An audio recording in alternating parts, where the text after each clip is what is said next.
Good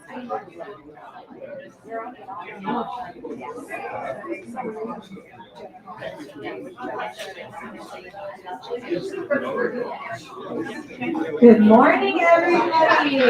Good morning, good morning. Welcome, welcome. My name is Jessie Martin. I am the Director of Events at the Forsyth County Chamber of Commerce. I am a new face up here for you guys. My colleague Laura Stewart is out of the office this week, so she asked me to fill in. So on behalf of the Healthcare Association, thank you so much for being here this morning. The Healthcare Association is Forsyth County. Am I mic just about? Can you hear me? Okay. The Forsyth County Healthcare Association is our longest running industry group in the Forsyth County Chamber. It is designed to bring local practice managers together, as well as other healthcare professionals, to connect and to collaborate and to generate those ideas with us. So we would not be here today without the support of Northside Hospital Forsyth. Their commitment to advancing healthcare in Forsyth County and fostering connections plays a vital role in us being here. So please join me in welcoming Kathy Galbraith for some remarks. Thank you so much for taking time out of your day to be here. We do have an exciting topic today, as you guys know, very needed. With the challenges that we face each day, whether it's with staff or with patients. So I think the information you find today will be very valuable. I know everybody probably wants to know what's going on with the construction on the campus, and I'm not going to be a spoiler alert. Like I said last time, please come to the January kickoff lunch, which is January 21. So mark your calendar, block a half day for me in the morning from about 10 a.m. till about 2 p.m. The registration link will be coming out, so make sure that you pay attention, that you see an email from myself or Lisa Fletcher. Wade, you guys know Lisa. So, and I think that's pretty much it. So I'm gonna leave the jokes to Derek here, and have a great morning. You guys know, I'll be here afterwards if you guys need anything. Lisa and myself are always there. I say we're the walking Googles, but we have my cell phone and our emails. Of course, there may be challenges we want to hear about that we possibly can help you guys with. And then, of course, we love to hear about good things too. So if you've got any good feedback on what's going on in your practice or here at the hospital, we definitely want to hear what your experiences are and how we can always improve. So, yes. Well, thank you, Kathy, and thank you, Northside. I just want to echo something that Kathy said. So the past couple of years, my family has gone through some health troubles, and I just want to thank all of you in this room, because everyone in this room, or people that we've had our practices with, helped make the experience that my family went through wonderful. So I know y'all don't hear that enough, but thank you for the work that you guys are doing in our community for that. So our Roundtable series would not be possible without our sponsors. So our Healthcare Hero sponsor, Central EMS, our care sponsor, Assisted Living Locators, and our title sponsor, Brandywine Printing. So if you would please join me in welcoming Derek Brooks for our remarks, as well as a joke. Awesome. I love that somebody's expecting a joke. That's a good, thank you. So I was born and raised in Forsyth County before there was a medical presence here.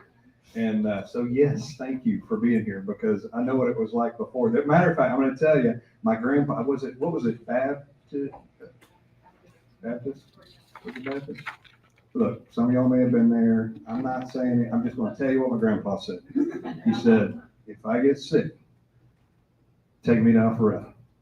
Don't take me to that hospital. I don't know what, and maybe it was before it was Baptist, but there was something going on here. So I'm so good. I'm proud as a Forsyth County native that we have healthcare to be proud of. All right, I need y'all's help.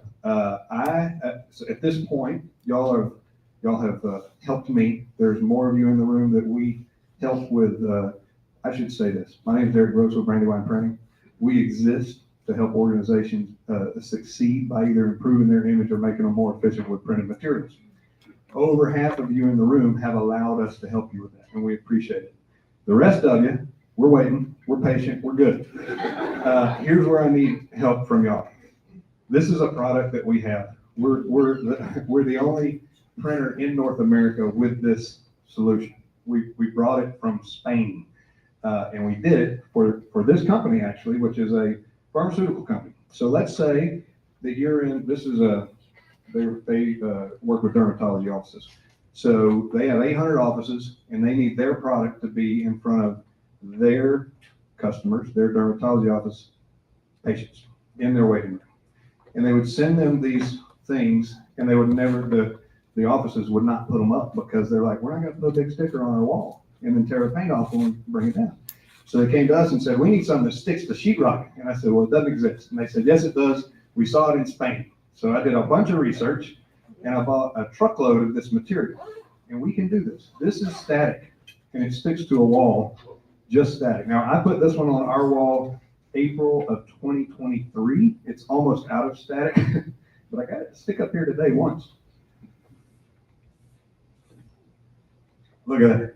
So if you need something on your wall that you don't want the paint to come off, or if you're pharmaceutical companies or whoever, send them up to us so that we can do this for them. So if you need any solution where the thing's not gonna tear up the wall, we got it. Okay. Yeah. Yeah, you can actually, so what we do is we put the family that's coming over, and then when they're gone. It's really good. That wasn't my joke, but if this one doesn't land, just stick with that. Yeah, that's right. That's right. So, what did the practice manager say when she jumped out of the sample closet? Supplies.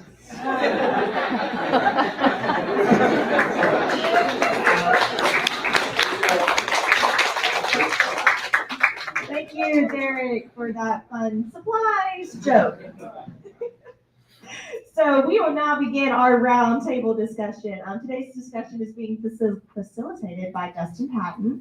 Dustin is an emergency management and security professional at Northside Hospital. He brings over a decade of firsthand experience in physical security and emergency preparedness, developed through his work in both law enforcement and the military. His background has since transitioned into his current role with Northside Hospital Security and Emergency Management Departments. Please join me in welcoming Dustin to the Chambers Healthcare Association. We forgot my theme music. Let's come out with some theme music. All right. I know half of you already know who I am. I saw a ton of faces. So I, particularly with Northside, I handle the offsites throughout Northside. And if you didn't know how large Northside is, we've got over 600 offsites. So we're everywhere, all the way down to Macon, all the way up to Blue Ridge, Dakota, Georgia recently. So we've got offsites everywhere. I handle the physical security aspects. A lot of the individuals in here have had my active shooter training. Can I get some hands who has had my training? It makes me feel good. Right. So I appreciate y'all being here today. Hopefully you're gonna learn some good stuff. This is a topic I think that's very needed in throughout medical facilities. One thing I had to do when I came over to Northside a year and a half ago was change the way that I teach, right? As an instructor, came from military and law enforcement, right? Situational awareness to us is imperative, right? It's every day, it's what we do, right? So something I saw coming into the medical side of the house was, hey, how can I grasp medical individuals and employees to really look at this stuff and look at it in a different way? So hopefully you're gonna like some of this stuff.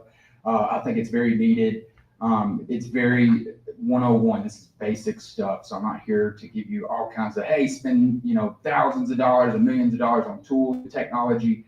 That's not it. This is perfect, simple stuff that you can bring back to your practices and implement.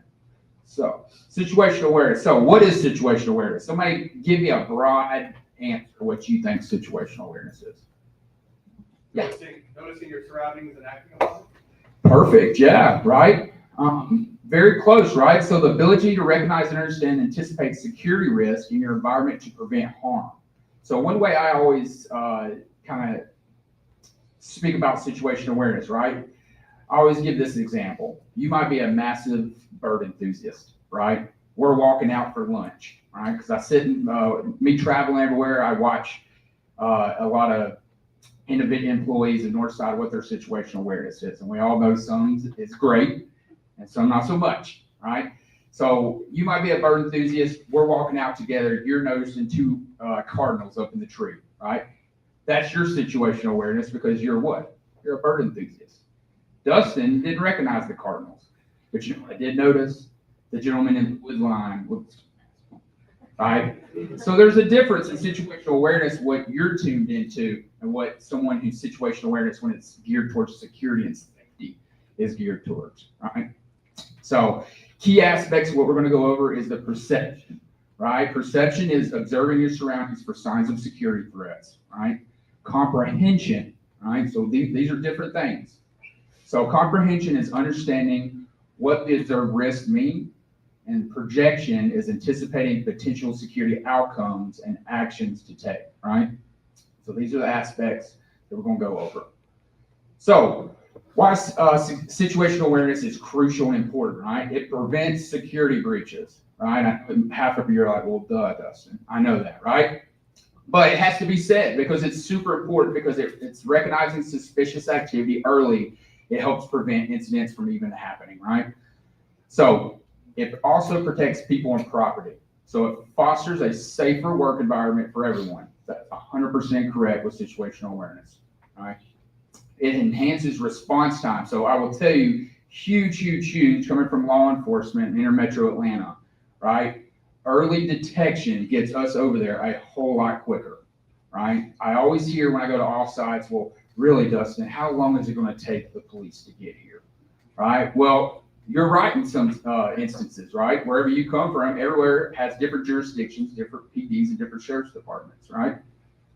So getting an early response time equals to early detection. It enables faster action, more effective response from law enforcement, 100%, right?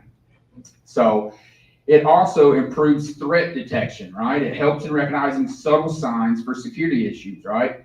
Unauthorized access, suspicious behavior, right? So some of the security areas to focus on, right? So physical security, that's a huge one. That's going to be one of the bigger ones that I focus on personally with you today, right? That's monitoring entry points and building access and unusual activity, right? I will tell you a lot of sites, we're going to get to it. It's a word I like to use is complacent, right? Anybody know what complacency is? Anybody? Yeah, right. We're going to get to it, but I always like to throw that out there to get you thinking about it, right? Because I think that's a word that resonates with some, because some of us, we get complacent. I get complacent sometimes, right? So I kind of throw it in there. We're going to hit that up in a little bit, right? But monitor those entry points, right? Employee behavior. Watch for unusual or erratic actions from coworkers and visitors, right? It's not always patients and visitors, right? Coworkers too. Right, we've had, as most of you already know, I teach active shooter, right? We have had active shooter events with employees. So it's situational awareness. You have to pay attention to even employees, right? Erratic behavior that's not normal for them. So visitors and outsiders, right? Be cautious and observant of unfamiliar individuals on the premises. I see this time and time again, especially when I come around, right? Because some sites are not familiar with me, right? You need to be cautious and observe it no matter who they are, right? Unless you know them very well. So body language and positioning, right? You need to pay attention to how people carry themselves and where they position themselves in space, right? For instance, I speak to some of my doctors and nurses on this when they're in the room with patients, right? Some of you that do this, right? You get complacent and comfortable, right? With patients. A lot of the time you give your backs to the patient, right? I will tell you that's a no-no, right? Something you want to do for safety is be cognizant of making that a habit of giving your back to a patient every single time, because if you make it muscle memory, that's what you do, right? So catch yourself, do a side, what we call basically a knife, right? You want to be able to keep them in your privs at all times. That way you make it muscle memory. That way you don't get with a patient, right? So these are body language and positioning, very important. They're often overlooked, right? I'll tell you with individuals, when I used to teach police officers, right? Body language and positioning will tell you if you're about to get struck, right? It's the same thing if you're speaking to someone right? And they're starting to yell at you and get angry. They're starting to clench their fists. We're gonna get into this stuff, right? So developing security-specific situation awareness, right? So you want to stay vigilant. Always be aware of your surroundings and anything that seems out of place, right? That's another one of them, well, duh, Dustin. I get it, right? But I will tell you, a lot of us don't do that, right? Know the security protocols, right? Understand the security measures in place, right? Access control, emergency exits. I teach active shooter, everyone knows, right? You want to know emergency exits. It's the same thing with situational awareness. That plays into knowing where those exits are, right? I always throw in an example. You might know the exits in your suite, but do you know the exits in your building, right? That's key to situational awareness, right? You have patients and visitors that rely on you in case of emergency. They're going to be following you outside the building, right? So it's imperative to know where those exits are in a building, not just your suite, right? So trust your instincts, right? If something feels off, report it immediately, right? If you're unsure, go ahead and call, right? If you're seeing someone walk around in your parking lot looking inside vehicles, you should what? Call police, right? It happens all the time when I would respond to 911 calls and say, yeah, I saw that subject walking the case in the parking lot looking inside vehicles, right? Well, when did you see that? Oh, about 45 minutes ago. Well, now 16 cars have been broken into, right? So that's a key with situational awareness, right? Is going ahead and trusting your instincts if it feels off. So staying calm in any security situation and keeping a clear head is vital, right? We talk about this. I will tell you, your body's going to go through things in an emergency, right? That sometimes you can't control. But staying calm is the best thing you can possibly do for you, yourself, and others. I talk about this a lot with visitors or patients and in cases of an emergency, right? They're going to be looking at you to get that calmness, right? It's just like I use an example. If you're on a boat and it's sinking and I'm the captain and I'm screaming, running around, how's that going to make you feel? Right? It's going to be an awful feeling, right? It's the same thing with situational awareness when it comes to emergencies. So perception, that's observing security threats, right?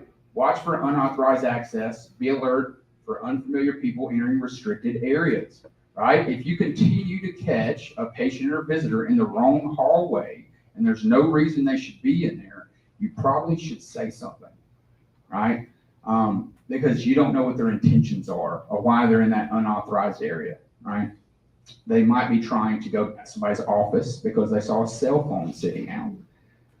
Right? Some of you, right? When I go, I see cell phones and purses sitting out on your desk in plain view. Right? If I see it, who else is seeing it? Anybody else who possibly might steal your stuff, right? So it's the same thing. You want to watch for unauthorized access because you don't know the intentions of that individual, why they're in that unauthorized access, right? There was one case in point. A patient, they continued to tell, hey, the bathroom is down the left hallway, but this patient continued to go down the right hallway, right? And they kept finding this individual back near offices, right? Never could figure out why, but there was a reason, right?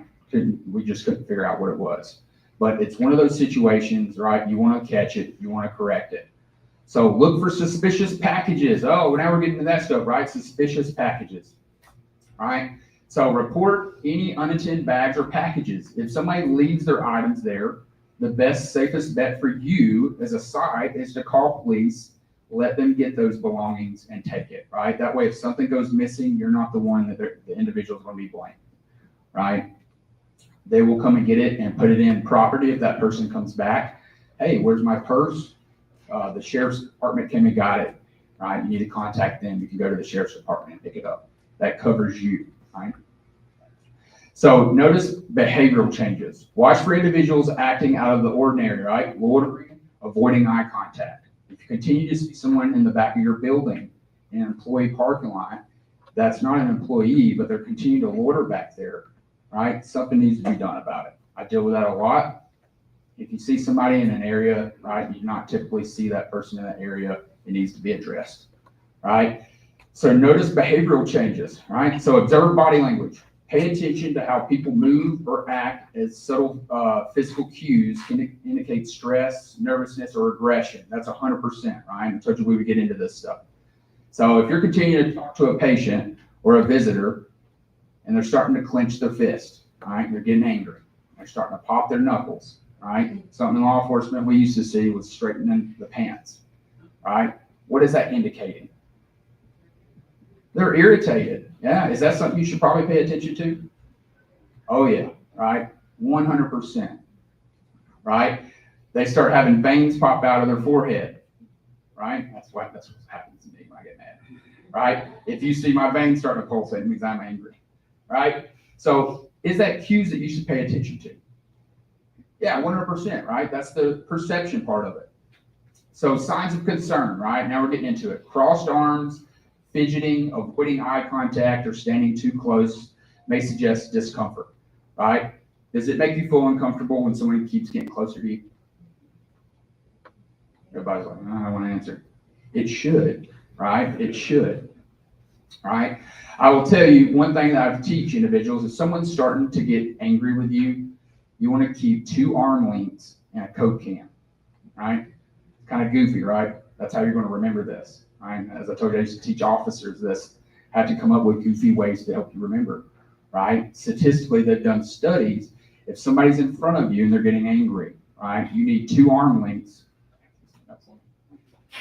right? She's going to put her arm up, right? And we're going to pretend a Coke can between our hands, right? We're holding a Coke can. That's the distance that you need, thank you, to be able to react quickly if they're trying to punch you, stab you, whatever the case is in the situation, right? You have to have that kind of distance to be able to react appropriately, right? So hopefully that's a good little goofy way to remember that, even in your daily lives. I don't let people, unless I really know you and I'm comfortable with you, I kind of keep that distance, right? So great ways to look at that, keep that body distance from individuals. Check positioning, right? Notice where people choose to stand in relation to key areas. We talked about it a little bit in patients' rooms, right? But they could be near entrances, front exit doors, blocking patient exam doors, right? Oh, now we're getting into some serious stuff, right? If you're talking to a patient in the room, they're clearly getting angry, and you turn that back, and now they've gotten out of the exam chair and they're blocking the door, right? That's kind of getting serious, right? I hope so. I hope you guys are looking at it that way, right? And say they've got their arms crossed. I'm not used to talking with the mic, so, but they've got their arms crossed like this. Is that something to pay attention to? Yeah, right. Is that intimidation? 100%, right? They're trying to intimidate you, right? Without saying anything, right? Some of you get put in predicaments like that with medications, right? They want a medication, you have to tell them no. Right? Some of these examples I use are real life examples, right? So understand that's why it's so important to check positioning, right? It's so important to keep that complacency out, right? Do not get complacent with patients or visitors. All right. So that's perception. So now we're going into comprehension, right? This is recognizing potential threats. Understand that not all risks are immediately obvious, right? A person acting oddly may be a risk, or they may not be, right? 100%. But it's recognizing potential threats that it could be, right? What you're doing in this is analyzing the behavior. If someone's actions seem out of place, try to understand if they pose a security risk, right? It's okay to think about it, even if they're not, right? Because you're getting ahead of the game and starting to comprehend this stuff. What that entails is interpreting body language. Right? Body language can reveal emotions like anxiety or intent to act inappropriately, as we've covered now, right? But you're comprehending this stuff. Signs of stress or hostility, right? Tension in posture, clenched fists, as we talked about, rapid eye movement can signal aggression. It may not, right? Not all this is 100% proof, by the way, right? Some of these things, some people cross their arms naturally. That's just that they feel safe in doing so, right? So it's not 100%, but there's still things that you can at least pay attention to. Identify patterns, all right? Look for reoccurring issues. I gave you an example with that one, with one of the patients that continues to go into an area that shouldn't be there, right? You want to pay attention to those patterns. One thing that I see offsites do a lot is their doors open, right? And what doors I'm talking about is not the front doors to the entrance. Does this continue to keep going off when you guys? It's kidding. I have to use this, I was told, because of the online. So I think it's gonna.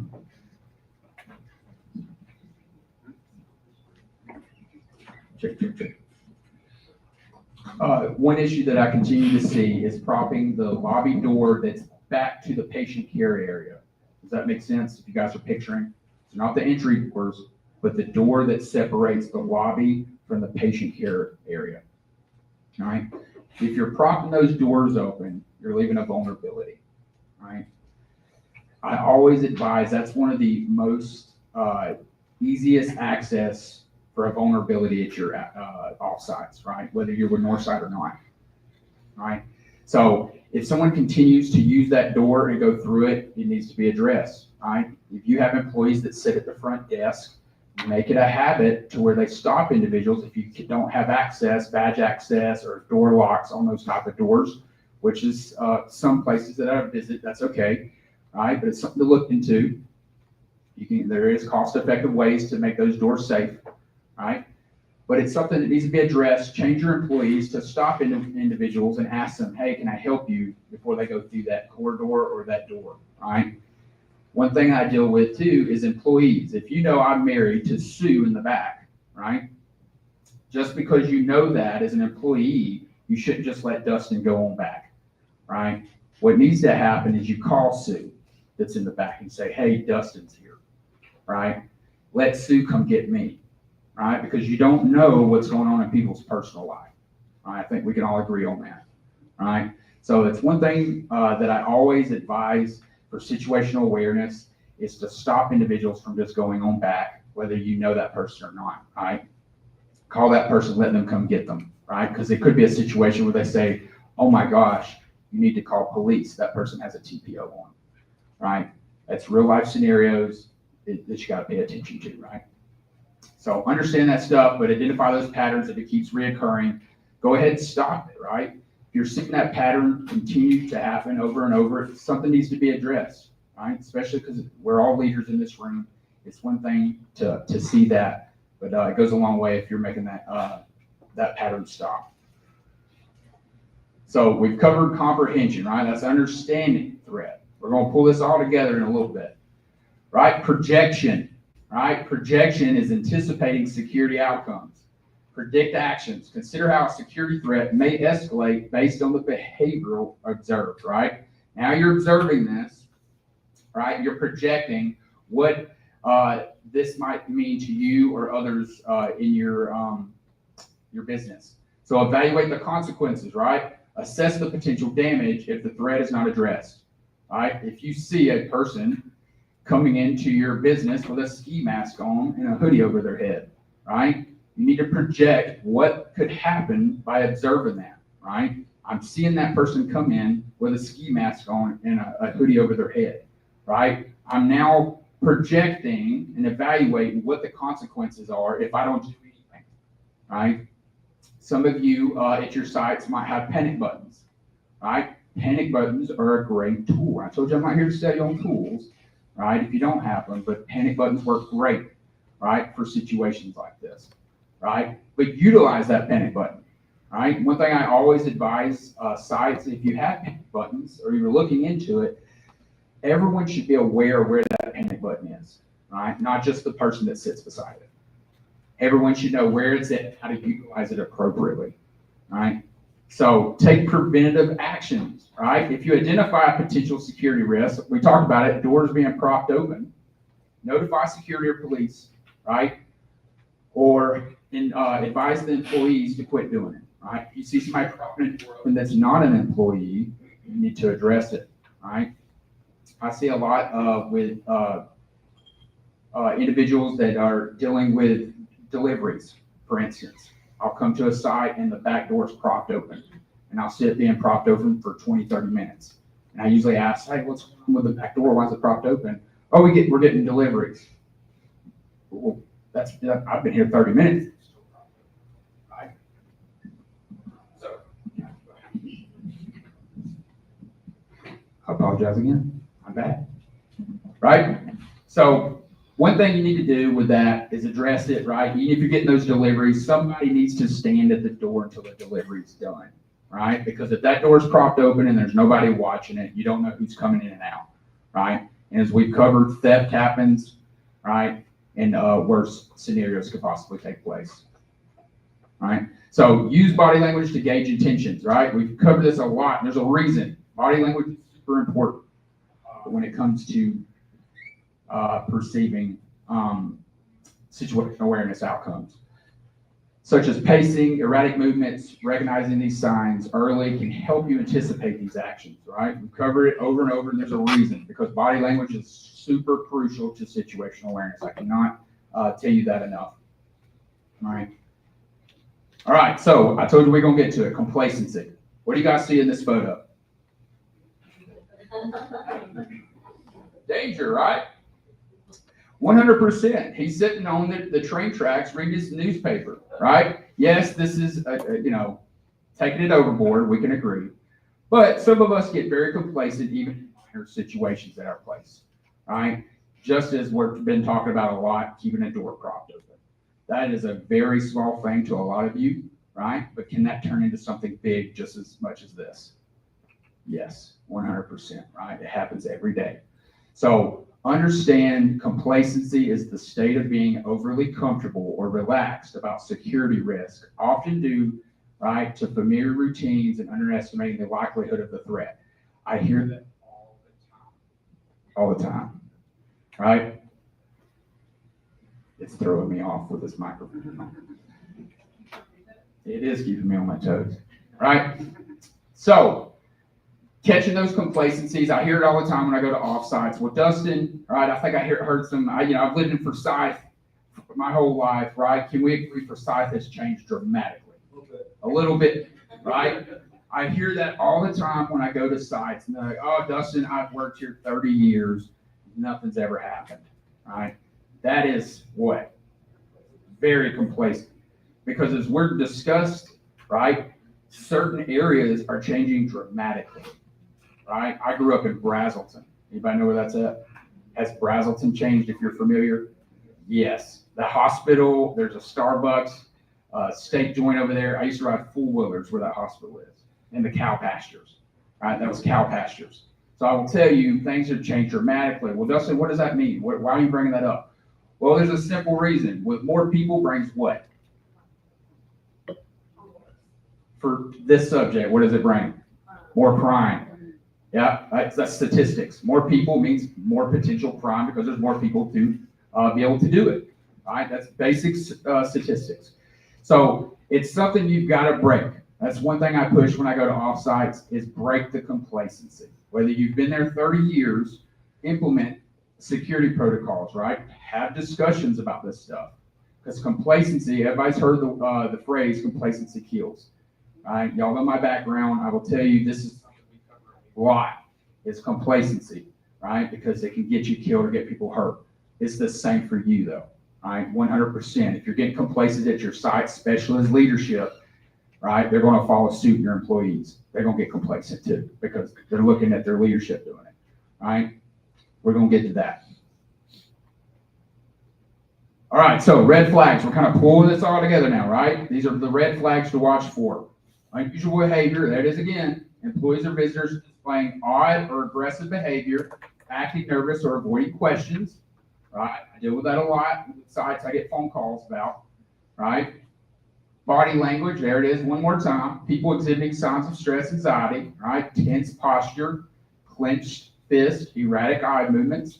These are things to pay attention to, right? One thing I deal with a lot too with situations is doctors or nurses, when they're starting to observe this, they will still go in the room by themselves with that individual, right? Do you think there's a better appropriate way to do this?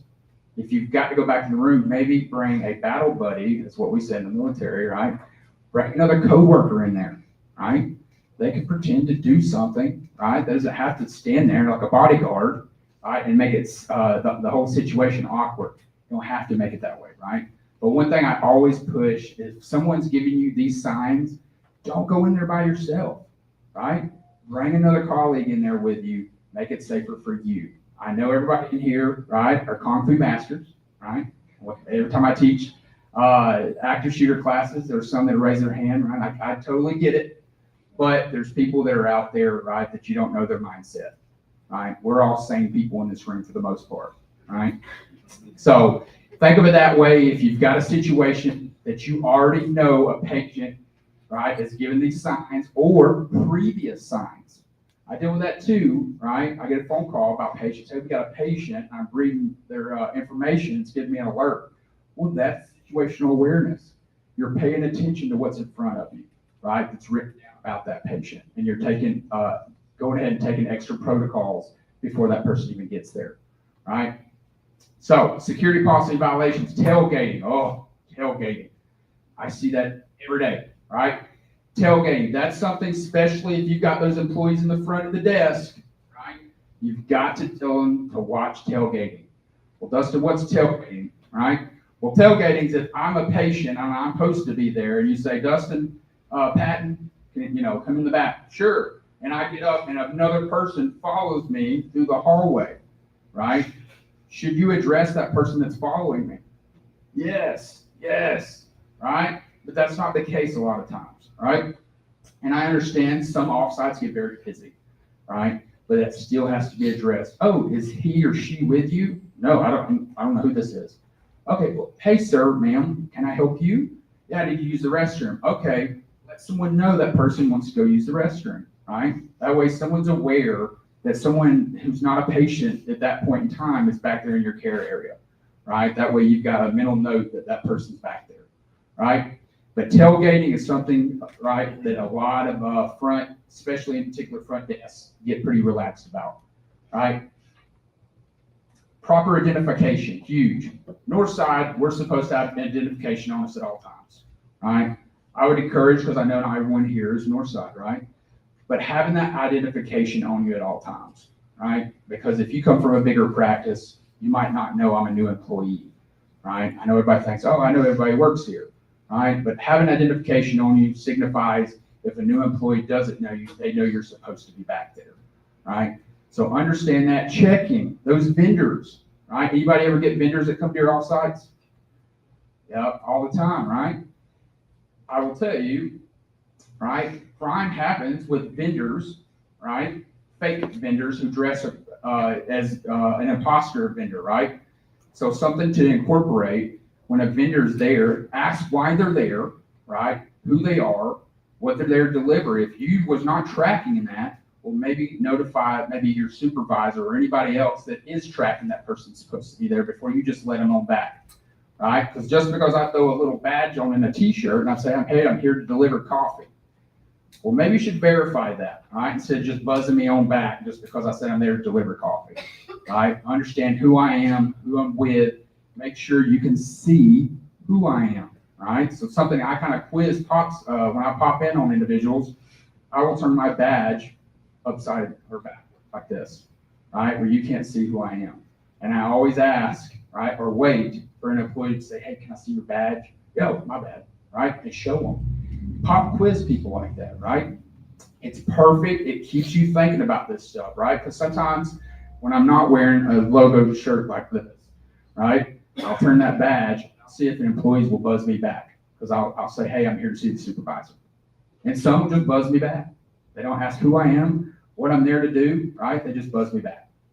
So that's great training you can incorporate in your sites, is verifying vendors or even other employees from other sites, right? Especially if you can't see that badge, right? Simple stuff that makes a massive impact at your sites. Suspicious packages, right? We talked about it a little bit. Unattended bags or parcels that may contain harmful materials, right? I'm on the decon team for Gwinnett, right? A large background in my military career is CBURN, right? Chemical, biological, all that good fun stuff. So if you walk into your site and there's a package and there's stainage at the bottom of the box, right? And you're getting a strong chemical smell, right? It's overpowering you. Is that something to be situational aware of? Yes, right? Definitely. But you'd be surprised. Some individuals might go over it, try to open it, see what it is, right? heads up, that might be what we call a code orange for north side, right? Is a hazmat issue. You probably should alert 911 officials that you have a strange package and a strong odor of chemicals that's coming from it, especially if you weren't tracking a delivery, right? That's something to be aware of, the suspicious packages. All right, so that's strange and erratic actions. We've covered that pretty well, right? But individuals wandering aimlessly display confused or aggressive behavior. If someone is massively aggressive, right, in your parking lot, don't address them. If someone's kicking cars, throwing things in your parking lot, don't address them. Call 911, let them address it, right?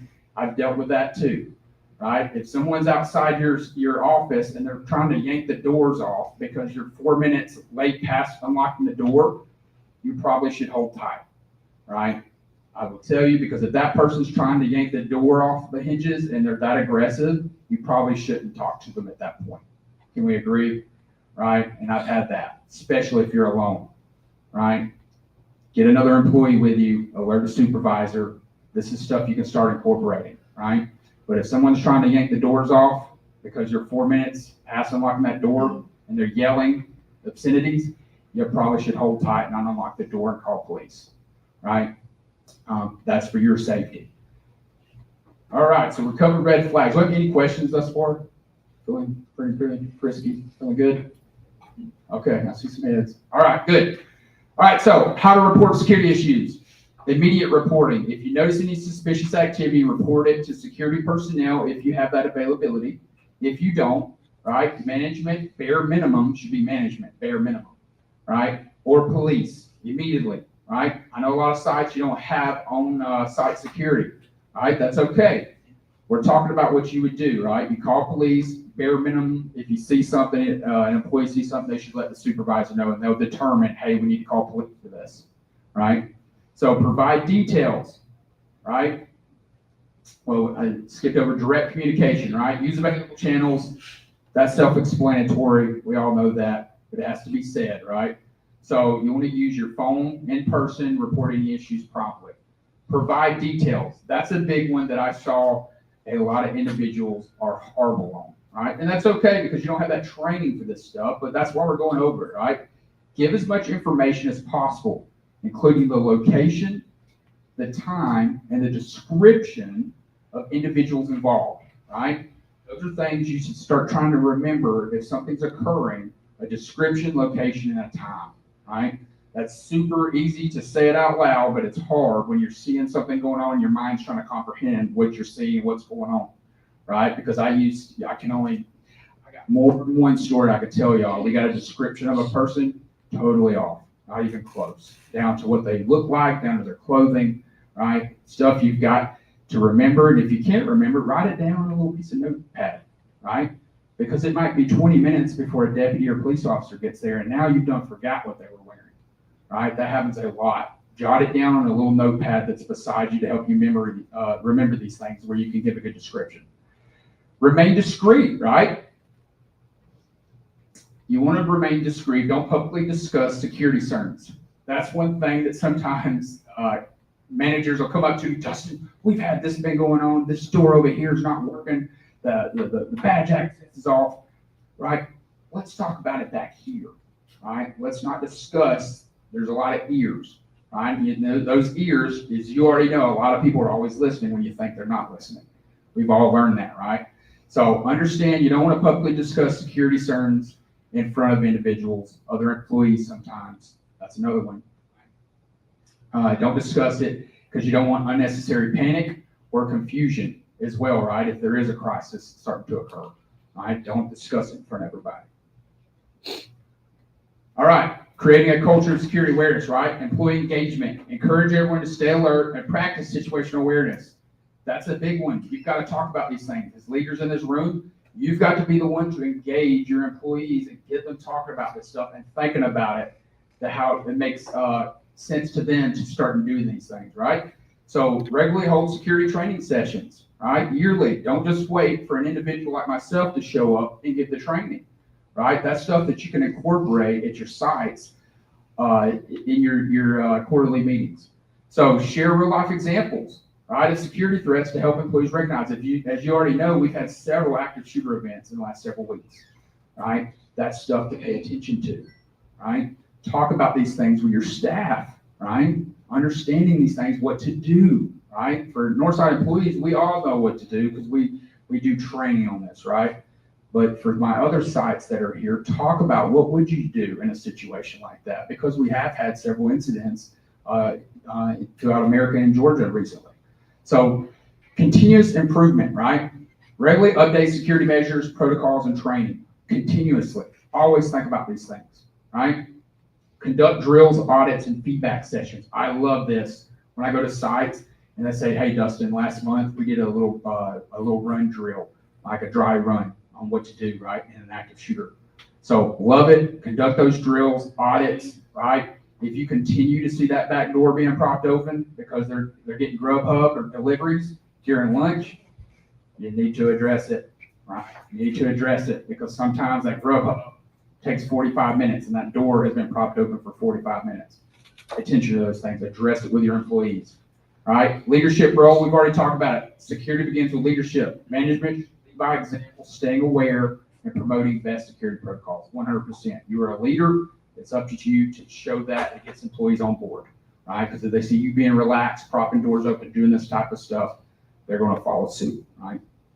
So leadership roles is huge importance. All right, so conclusion. Should be wrapping it up. Yep. Stay alert. Always be aware of your environment, right? Communicate. If you notice something unusual, report it immediately, right, to relevant authorities, right? Situational awareness. We're going into fall, right? Anybody know what comes with fall besides good weather? Dylan, what we're talking about? It gets dark, right? So a lot of my offsites here, your lights are on what? Timers, right? This is a big issue that I dealt with previous employment, right? Lights don't come on until 9 p.m. because they're stuck on the summer hours. Get with your property management, or if you have control of that, make sure you're updating those lights, the system, to where they turn on appropriate time, right? If you're walking out to a parking lot, try to walk in twos, right? Pay attention to that stuff. If somebody's walking behind you, address it, right? You don't got to make it awkward. Turn around, right? Get ready. No, right? Subtle. Something you'll always see me do. If you see me wandering around, if I hear somebody's footsteps behind me, I just glance back and say, hey, how you doing? I'm glancing, I'm perceiving what that might mean to me, right? I'm at least seeing who's behind me, what do they look like, why are they coming up on me so quick, right? It's things you incorporate, small little things, but make a big impact. Know those security protocols, right? Take action if you suspect something wrong. Trust your instincts every single time. I'm huge about that. It has saved my life more than once. I promise you, trust those gut instincts. If something is telling you something's off with this person, they're giving you that feeling, you need to listen to your gut. I promise it could save your life in many situations, right? Trust that gut feeling and take action. Any questions? I know we covered a bunch. Any questions? Y'all like Dustin? Just be quiet. Yes? Dustin, will you address the panic buttons? Sure. I know for Northside, like who do we contact if they need to be tested or if we need to have them installed? Like what's the protocol for that? Yeah, perfect. Great question, right? You're welcome to reach out to me, Dustin.Hatton, right? And I will link you up with Cloud Technology LLC Systems, right? The owner's name is John. He's a great guy. I'll get you in contact with him or one of his employees. They will give you a free quote, right? That way you can at least see what it's going to cost. It doesn't cost anything to get a free quote from him. They'll give you a free quote. They don't even have to come visit. You just have to tell them how many that you want, right? And answer a couple more questions on the form that he's going to send you. It's simple. It's quick. He typically gets a quote back within a day to 2 days. Very quick turnaround time to reach out. But you're welcome to reach out to me. I'll get you in touch with them to get you that free quote, right? And you're welcome to reach out to me if you do not know where to put them. That's a question I get calls about probably weekly. Dustin, where do I put the panic buttons, right? Primary is always the front. Most individuals know that. Primary is always going to be the front desk, right? That's 100% primary. If you're going for more, some of my sites have multiple panic buttons, which is great, right? But having one at least is that step of, hey, that's awesome. You've got the front covered at the front desk, right? Secondary locations are going to be workstations where someone's always around, right? You always want to put them somewhere where someone's going to be around that area, right? Sometimes I get panic buttons and someone will say, should I put one in my desk, in my office? Probably not so much because you're one person. You go on vacation, you get sick, right? There's situations and now people can't get in there to hit the panic button, right? So you always want to put it in areas where employees are at, right, for secondaries. That answer? Yes, no, that's perfect. Perfect, right? And cloud technology, if you go with cloud technology with Northside, that's our preferred vendor. They do all this training with you, how it works. They come and test it, right? Because we get an Excel spreadsheet quarterly with testing. It shows every site that has been tested and they're good to go, right? So there's a bunch of procedures in place for this kind of stuff. It's a great company. Any other questions? Yes? I don't have a question, but I have some feedback for the panic button. We have panic buttons in our clinic. Be mindful where you put them because knees and footboards will hit them and then push that shows up. Right? I mean, the alerts go out and you, like, I get the things, but it's also be mindful where you put them at the desk because you don't even, it's silent, so you don't even realize that you kind of pressed it. It is in your workstation. You want it to be there, but. And that's true. Just talked to an offsite yesterday. They've had, not dealing with their panic buttons, but their alarm system. They've had 3 false alarms. A lot of cities, to include Gwinnett, charge you money for false alarms, right? In my city, if you got to 3 false alarms in a certain period, it's $1,000, right? One of the offsites I was talking to, they've had 3. They've been getting charged $300 and something each false alarm.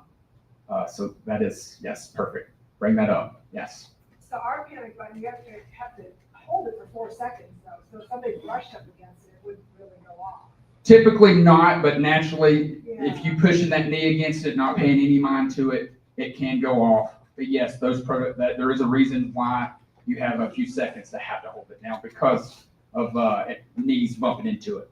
But I still know of individuals pushing their knee on it and continue to push it. Ours is pressed and everything in there, but it is like the armrest that is look for Yeah. or the turning of the chair. You know, open the door. That's it, right? But panic buttons are great, especially for situational awareness. The stuff we're talking about, it's a great tool to have. I'm not here to sell tools, but when we're talking about situational awareness and incidents that could occur, panic buttons are a great thing to have. So I'm not going to say they're not. They're awesome in a lot of situations. Any other questions? Yes. I just have a question. So I am at an independent assisted living memory care community. With our community, a lot of these behaviors that you were saying could be attributed to somebody with a cognitive decline. Sure. Do you guys have specific training to kind of recognize if it's truly a threat or if it's somebody that's maybe having some type of cognitive behavioral outburst? Sure, 100%. All right, everyone takes, so for us at Northside, CBLs, training that comes through. Nurses have in particular training that's even more than mine, right, to address those type of situations to see if it is one or the other. Yeah, but yes, there's a bunch of protocols and training that goes in to be able to differentiate the two. I feel like with offices, I think the biggest challenge is probably front desk can check out. So a lot of different size practices. One person, you're dealing with people coming in, checking them in, answering phones, scheduling, the increase of mental health. Somebody who comes in late and you have to reschedule them and then you see them, that person getting upset. I don't know if the offices have put training in place, but to me, that would be one of the most important key pieces. And then it's hard when you're multitasking and doing all those things and trying to have that situational awareness. And then of course, I always think check out, when financial challenges are upon the world and people are checking out, you might be hit with a bill that or sometimes that also is in the front desk as well. But, increasingly seeing someone get angry because they have to be rescheduled or over a bill or something like that. I think training those two people are probably the most key people. And sometimes those positions too are younger, maybe younger personnel or, I just feel like a lot of education needs to occur, and also then like protocol too. So maybe that's something you can help give to a couple of things that they can do, because again, I mean, you're separated a little bit from everyone else, and how do you alert your manager in that situation? You know, or what key things could you quickly tell somebody, what are 3 things you could consider? So considering percent, typically when I go to sites, I promise you, I hear more from the front than anyone in the entire facility every single time, right? You hit it, yeah, 100%. That's usually who I have the most concerns from, right? A lot of managers or coordinators are like, I didn't know that was a concern they had. Well, because they felt comfortable to tell me about concerns, right? So I would tell you, yes, check on your people, number 1. See if they have any concerns with the front, right? Protocol, what to do. But the biggest key out of all that is de-escalation, right? The front and managers, 100% de-escalation training. For Northside, we have a class called MOAB. Anybody taken that before? Awesome, got one, great. Oh, all of you, great, awesome. Well, you guys agree, MOAB's a great de-escalation training, right? Go over a little self-defense stuff too, a little mat down, right? But de-escalation is key, right? But for Northside, we have a class called MOAB for my Northside employees here. It's a great 3-hour course that's held at all of our main campuses several times a year. It's a great course to have. But de-escalation training, I would tell you, whatever the other sites that are here, look for training that has to be with de-escalation, right? De-escalation is key. Understand what employees, third is understanding what employees are good at de-escalation and what employees are not, right? 120%. But you'd be surprised. Are your class training or visit, is it allowed for non-Northside practices? Okay. Great question. I've asked before. Right? But de-escalation is key. Seek out that training for my non-Northside locations. De-escalation, you can stop stuff before it ever gets. Learn those key employees, right? The way I always say it, speak jazz music, right? We had officers that would show up on a call. Magic would come out, right? And they would calm somebody who's ready to fight every one of us. But when one officer shows up, jazz music comes out. And then we've got the other side. You know what I'm talking about, those employees that you work with.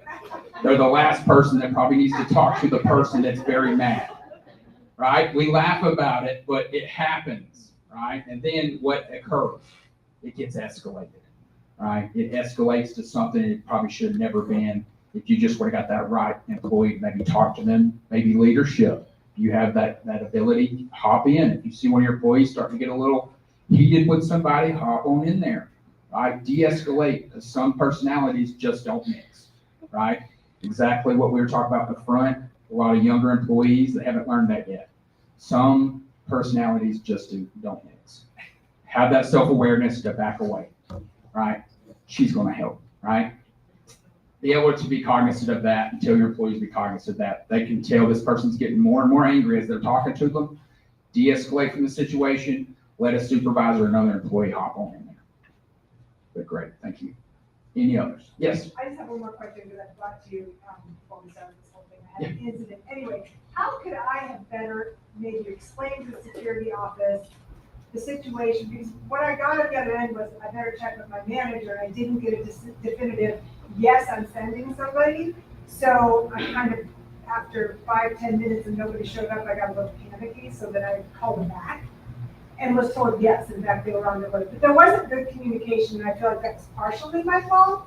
Sure. But I was also calling with a potential threat, I guess we would call it. Correct, and that was a third-party vendor, Oh, okay. Got it. right, for security. I don't know, I called the hospital, I called here. Correct, but Yeah. you have off-site I am security. off. Yes, that's Yes, a the key difference. part. Yep, in there. It's not Northside security that's at your site. Okay. So communication sometimes takes a little bit. But it was Northside Security came. Correct. Yeah. Eventually, they came to the situation, okay. but you have off-site security. right, from a third-party vendor that our management hires, RTG, right? Sometimes, as you can know, different departments can be a little lapse in communication, but 100%, right, discussing what we're talking about, it's a good thing to talk about weapons, right? Know your policies and procedures that deal with weapons, right? That's a big thing that I come across a lot, right? Is individuals, at least for Northside, coming onto the property with, right? They have something on them that shouldn't be there. Know the policy and what it says, right? It's in black and white, exactly who to call, what to do, right? In those situations, we have signage, right? So if you have a site, you say, oh, I don't have any signage. That's a de-escalation tool. It's just simply having a sign up that says you're not allowed to have it. They're going to have that person eventually, because I've had it a few times. They're going to, when you tell them, hey, sir, ma'am, that's not allowed here, they're going to do this. Where does it say that?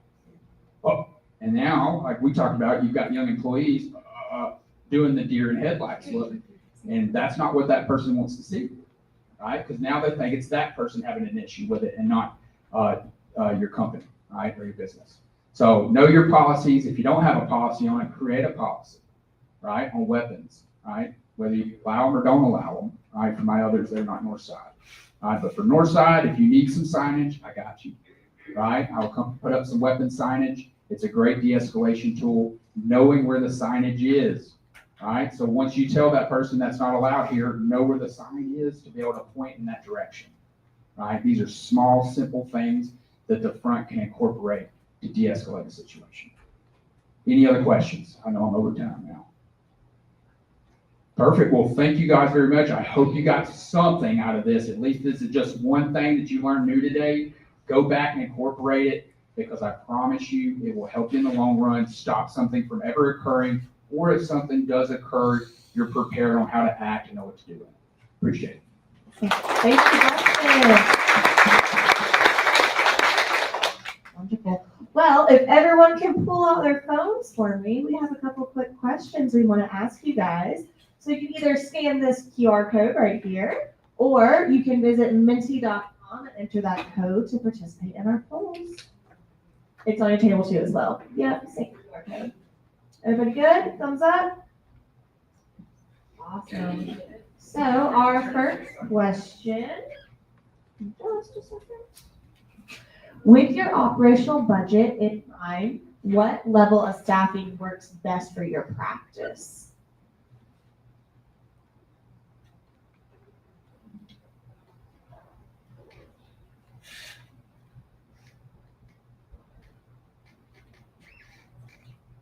So it looks like that answer is 100% staff.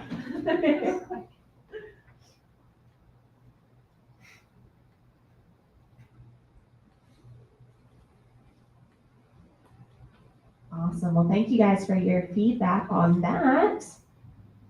Our next question, what position on your team is your practice most in need of right now? So y'all can type that answer in for me.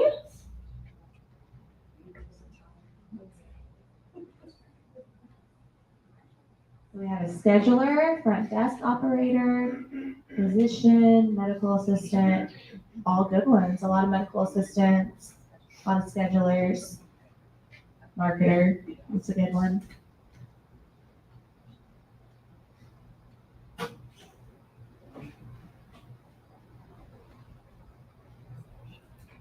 Just a couple more seconds.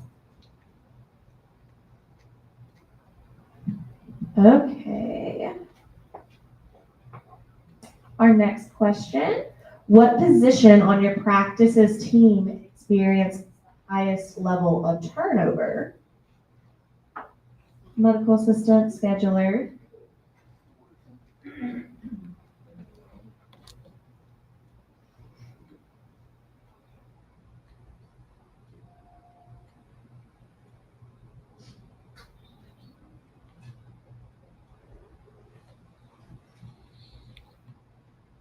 So a lot of medical assistants, a couple schedulers, billing support, sales, front office.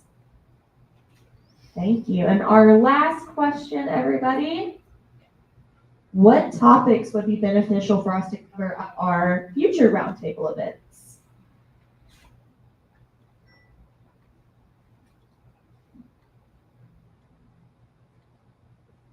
Anything? Y'all just like what we're covering right now. Staffing challenges, mental health. When you say staffing challenges, would that be like filling open positions, or is that more like difficult people? Or lazy people, or, you know, like those kind of staffing challenges? I don't know, spell it out for me if there are a couple of keywords.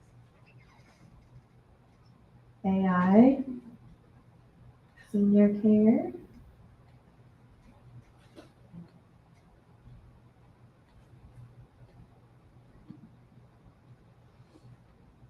Awesome. Well, thank you everybody for your feedback on these questions. This helps our Healthcare Association committee determine what to cover for next year in 2026. Can y'all believe we're already in September of 2025? It's crazy. Already 2026 planning. So before we wrap up today, I want everyone to mark their calendars for November 6th. That'll be our Q4 Practice Managers Roundtable. We are working on what that will cover, but we'd love to have everybody there for that. And then our annual Mingle Jingle is coming back on December 11th. Raise of hands, who has been to Mingle Jingle before? Yes, Mingle Jingle is a fun event for all of our healthcare providers. It's a networking opportunity for you guys. We have complimentary hors d'oeuvres as well as drinks and all that. So it's a great event. Santa does come to visit. It's a very fun holiday event to get everyone in the festive spirit. So mark your calendars for December 11th. Okay, and at this time we are going to say goodbye to our virtual audience. So Alexa, if you will end that live stream for me. And everyone pull out your raffle